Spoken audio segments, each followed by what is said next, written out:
El presidente Donald Trump salió el lunes del hospital militar en el que recibió un nivel de atención médica sin precedentes para el COVID-19. A su salida del Centro Médico Militar Nacional Walter Reed, Trump creó gran controversia al declarar que a pesar de que se enfermó con el nuevo coronavirus, nadie debería tener miedo al virus que en Estados Unidos ha matado a más de 210,000 personas. También este martes, en Eddie con Más, el aspirante demócrata, el ex vicepresidente Joe Biden, se dice estar dispuesto a seguir adelante con un debate en persona el 15 de octubre si los médicos lo consideran seguro. Pese a los contagios con el COVID-19, los republicanos se niegan a postergar la confirmación de la juez federal Amy Coney Barrett, nominada por Trump a la Corte Suprema. Dos jueces del Tribunal Supremo piensan que la Corte debería revisar la decisión que convirtió el matrimonio entre personas del mismo sexo en una ley federal en los Estados Unidos.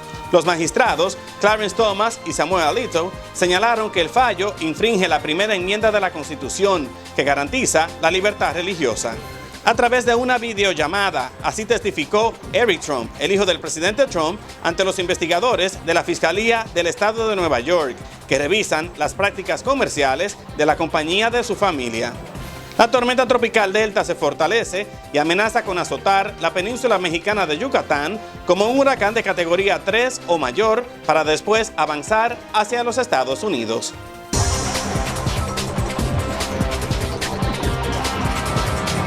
Saludos y gracias por acompañarme en esta nueva edición de Eddie con Más, informándolos siempre con la verdad. El presidente Donald Trump realizó un regreso dramático a la Casa Blanca tras ser dado de alta del hospital militar, donde recibió un nivel de asistencia médica sin precedentes para el COVID-19. Tras bajarse del helicóptero oficial Marine One, subir las escaleras del pórtico sur cuidadosamente y antes de entrar a la mansión presidencial, Trump se quitó la mascarilla y le empezaron a llover muchas críticas al declarar que a pesar de que él se enfermó, la nación no debe temer al virus que ha provocado la muerte de más de 210,000 personas en los Estados Unidos. Con banderas estadounidenses en el fondo, el mandatario hizo una señal optimista con los 2 pulgares y dijo sentirse bien. Luego entró a la Casa Blanca, donde se veían a asesores caminar en el Salón Azul sin usar mascarillas o cualquier otro método de protección. Posteriormente, Trump grabó un mensaje para los estadounidenses, minimizando la amenaza del COVID-19. I just left Walter Reed Medical Center. And it's really something very special. The doctors, the nurses, the first responders, and I learned so much about coronavirus. And one thing that's for certain, don't let it dominate you. Don't be afraid of it. You're going to beat it. We have the best medical equipment. We have the best medicines, all developed recently. Pero los intentos del mandatario de quitarle importancia al coronavirus y apuntalar la economía antes de los comicios han sido criticados por demócratas y republicanos. El diagnóstico positivo que dio el presidente Trump y su esposa Melania, deseándole obviamente pronta recuperación a los dos, de ser cierto. También al mismo tiempo uno se pregunta si es una maniobra más política del presidente Trump, una maniobra para evitar estar presente en el próximo debate del 15 de octubre con el vicepresidente Joe Biden. Podría ser, uno con tantas cosas que hemos visto de este presidente, ya cualquier cosa se puede esperar. Pero reiterando que de ser cierto, deseándole una pronta recuperación, claro está.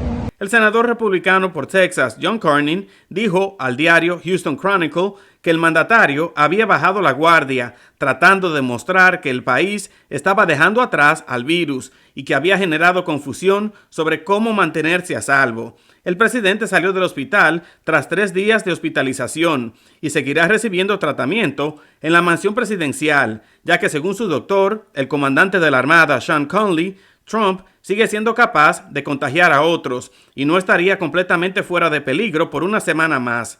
Trump emitió su mensaje acerca de no temer al virus, a pesar de que su propio gobierno ha pedido a los estadounidenses ser muy cuidadosos y tomar precauciones para evitar contraer y contagiar la enfermedad que cada vez suma más casos en esta nación. Se estima que al menos 12 personas allegadas al presidente se han infectado con el COVID-19 desde que el mandatario y la primera dama fueron diagnosticados con la pandemia.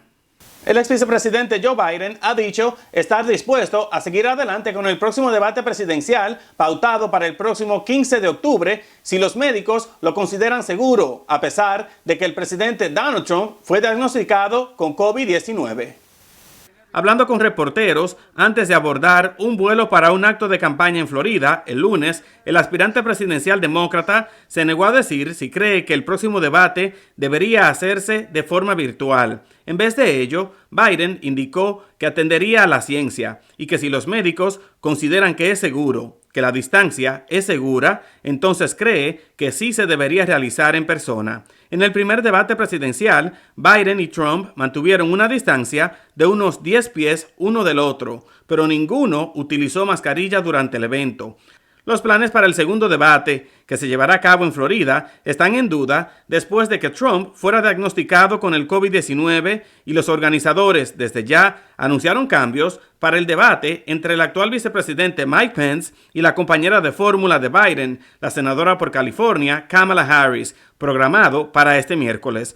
Bajo estos cambios, los candidatos deberán mantener entre ambos una distancia de 12 pies en vez de los 7 pies planeados originalmente. Los candidatos a la vicepresidencia debatirán también con un escudo de plexiglas entre ellos para protegerse de la transmisión del nuevo coronavirus. Esto tras el pedido de la campaña de Harris y Biden, que solicitó este método aprobado por la Comisión de Debates Presidenciales. Este es el primer debate que se realiza desde que Trump fue diagnosticado con coronavirus la semana pasada y se llevará a cabo en Salt Lake City, Utah. Además, es el único encuentro entre Harris y Pence.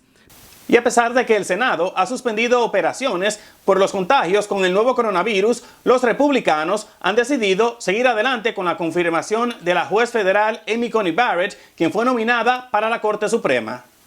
En un intento por colocar a la jueza conservadora en el máximo tribunal antes de las elecciones del próximo 3 de noviembre, los senadores republicanos incluso están dispuestos a establecer un procedimiento especial para que los legisladores enfermos puedan votar y los demócratas aparentemente no podrán impedirlo. Esta es la primera vez que el Senado trata de confirmar a un juez para el Tribunal Supremo tan cerca de las elecciones presidenciales. Se realiza a pesar de que en 2016, tras la muerte del magistrado conservador Antonin Scalia en febrero, los republicanos se opusieron firmemente al nombramiento del juez Merrick Garland para llenar esa vacante por parte del entonces presidente Barack Obama. La nominación de Barrett en una ceremonia especial en el Jardín de Rosas de la Casa Blanca se convirtió en el foco de infección con el COVID-19, mal contraído por el presidente Trump, la primera dama Melania Trump, varios asesores del mandatario y 3 senadores republicanos, incluyendo el senador Ron Johnson de Wisconsin, quien dijo el lunes que acudirá al Capitolio, cito, en un traje de astronauta para votar sobre la confirmación de Barrett en caso de que siga dando positivo al nuevo coronavirus. Johnson y varios legisladores más se encuentran en cuarentena en sus hogares, lo que impide que los republicanos tengan una mayoría operante en la Cámara Alta.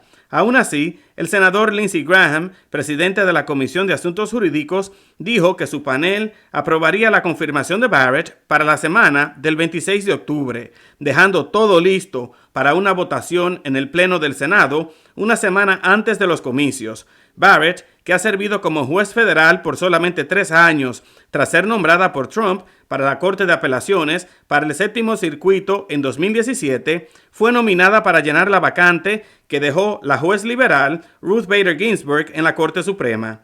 Es la tercera persona nominada por Trump al Tribunal Supremo, tras los jueces Neil Gorsuch y Brett Kavanaugh. De ser confirmada, sería la 5ª mujer en servir en el Supremo y la miembro más joven de la Corte actual. Su confirmación daría a los conservadores una mayoría de 6-3 en la Corte Suprema de los Estados Unidos. Cambiamos radicalmente de tema. 2 jueces de la Corte Suprema de los Estados Unidos sugieren reconsiderar el caso de 2015 que legalizó los matrimonios entre personas del mismo sexo. Los magistrados Clarence Thomas y Samuel Alito Jr. proponen hacerlo, alegando que esta decisión habría impedido la libertad religiosa. La medida se toma cuando 2 de los 5 jueces de la mayoría en este caso ya no están en el Tribunal Supremo. Los jueces Clarence Thomas y Samuel Alito Jr., quienes discreparon de la decisión de la Corte Suprema de 2015 que establece un derecho constitucional al matrimonio entre personas del mismo sexo, dicen que el fallo había inventado un derecho sin base en el texto de la Constitución. Thomas y Alito dieron a conocer su opinión en una respuesta a la decisión del tribunal de negarse a escuchar el caso de Kim Davis, la secretaria del condado de Kentucky, que fue demandada por negarse a emitir licencias de matrimonio a parejas del mismo sexo. Davis apelaba a la decisión de un tribunal inferior ordenando que proceda la demanda en su contra, pero el máximo tribunal se negó a escuchar su apelación, por lo que los magistrados escribieron que Davis fue, cito, una víctima de la decisión del caso Obergefell de la Corte en el 2015, que dictaminó que el matrimonio entre personas del mismo sexo está garantizado bajo la enmienda número 14 de la Constitución, afirmando que con esta decisión la Corte Suprema dio un tratamiento arrogante a la religión, por lo que aseguran que el tribunal debería de arreglar los problemas creados por esa decisión y que el matrimonio gay debe ser revisado o anulado. Kim Davis was no victim as a result of Obergefell. Kim Davis had an obligation as an elected public servant to fulfill the constitutional duties of her job. Everyone has the same equal rights and constitutional liberty, and marriage, being a basic foundation of society, should be administered the same to everyone. Thomas y Alito condenaron la decisión por encontrar el derecho al matrimonio entre personas del mismo sexo en la 14ª enmienda, cito, aunque ese derecho no se encuentra en ninguna parte del texto. Agregaron que la decisión es una amenaza para la libertad religiosa de algunos estadounidenses y que si esa decisión se dejara a los estados de forma individual, esas libertades religiosas podrían haber sido respetadas. It is clear that Justices Thomas and Alito are willing to use their positions on the Supreme Court to judiciously legislate discrimination on a certain segment of the American population. The civil right under the law to marry the person you choose in no way impedes on the religious freedom of any one person or private institution in this country. Eric Trump, el hijo del presidente Donald Trump, respondió el lunes las preguntas de los investigadores del estado de Nueva York que revisan las prácticas comerciales de la compañía de la familia Trump Organization. La oficina de la fiscal general del estado de Nueva York confirmó haber llevado a cabo la disposición por una videollamada tal y como estaba previsto, aunque no ofrecieron detalles sobre cuánto duró o cuáles fueron las preguntas. La declaración es parte de una pesquisa que realiza la fiscal estatal Letitia James sobre si la organización Trump mintió sobre el valor de sus activos para obtener préstamos o beneficios fiscales. James había pedido una orden judicial para aplicar la orden de comparecencia luego de que en julio los abogados de Eric Trump cancelaron abruptamente un interrogatorio con los investigadores.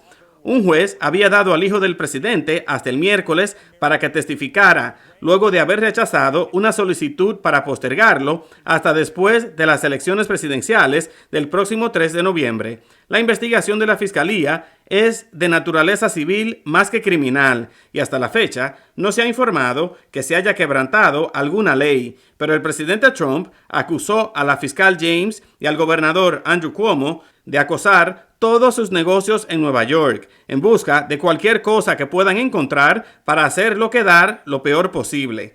James inició la pesquisa luego de que el abogado de Trump, Michael Cohen, dijo al Congreso que el mandatario había inflado varias veces el valor de sus activos para obtener términos más favorables para préstamos y cobertura de seguros.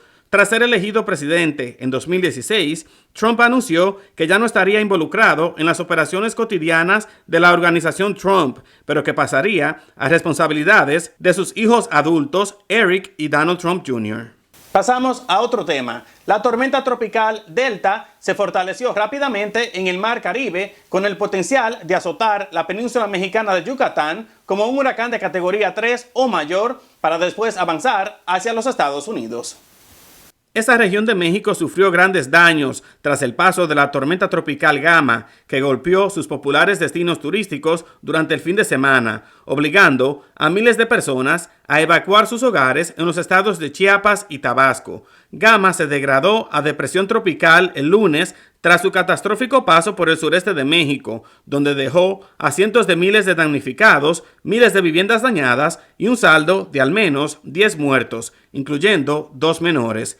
México emitió una alerta de huracán para la península de Yucatán. Se pronostica que Delta se mueva hacia una zona con aguas muy cálidas y vientos de baja intensidad en las capas superiores de la atmósfera, lo que según el Centro Nacional de Huracanes podría permitirle aumentar sus fuerzas en entre 40 y 46 millas por hora, lo que lo convertiría en un huracán de categoría 3 o mayor antes de tocar tierra en México, donde amenaza con azotar la península de Yucatán el miércoles por la mañana. Actualmente Delta avanza hacia el oeste-noroeste a casi 15 millas por hora, con vientos máximos sostenidos de 110 millas por hora y ráfagas más fuertes. Se ubica a 370 millas al este-sureste de Cozumel, México, y a 115 millas al sur-suroeste de las islas de Gran Caimán. Se tiene previsto que pase al suroeste de las Islas Caimán este martes y que llegue a Yucatán para luego moverse sobre el sur del Golfo de México el miércoles en la tarde. El fenómeno, según los pronósticos, estará sobre la costa estadounidense del Golfo de México, desde Luisiana hasta la franja occidental de Florida, hasta por lo menos el viernes, por lo que los meteorólogos advierten de una peligrosa marejada ciclónica, fuertes vientos y precipitaciones, inundaciones repentinas y deslizamientos de tierra en esas áreas. Los enormes incendios forestales que arden por la costa oeste de los Estados Unidos alcanzaron proporciones históricas, especialmente en el estado de California, donde las llamas de un solo fuego rebasaron más de 1 millón de acres. La magnitud del incendio, conocido como Complejo Agosto, en la cadena costera del Pacífico, una serie de cordilleras situada entre San Francisco y la frontera con Oregón, se reveló un día después de que el área total consumida por las llamas este año en California rebasó los 4 millones de acres, más del doble del récord anterior. El Complejo Agosto inició al tiempo que decenas de fuegos fueron causados por rayos en el Bosque Nacional Mendocino a mediados de agosto, y en septiembre se convirtió en el incendio más extenso del que se tenga conocimiento en el estado Dorado. Hasta el lunes, ese incendio había abarcado más de 1 millón de acres. Desde inicios del año, más de 8.200 incendios forestales han arrasado por todo el estado de California, causando la muerte de al menos 31 personas. Las llamas han quemado más de 8.400 edificaciones. De esta manera cerramos esta edición de ENI con Más, agradeciéndoles su tiempo y su confianza. Los invito a que me sigan en todas las redes sociales. No se olviden de inscribirse a este canal de YouTube, de darle like a este video y de compartirlo. Deseándoles a todos muy buenas noches. Más noticias, mañana los espera ENI con Más.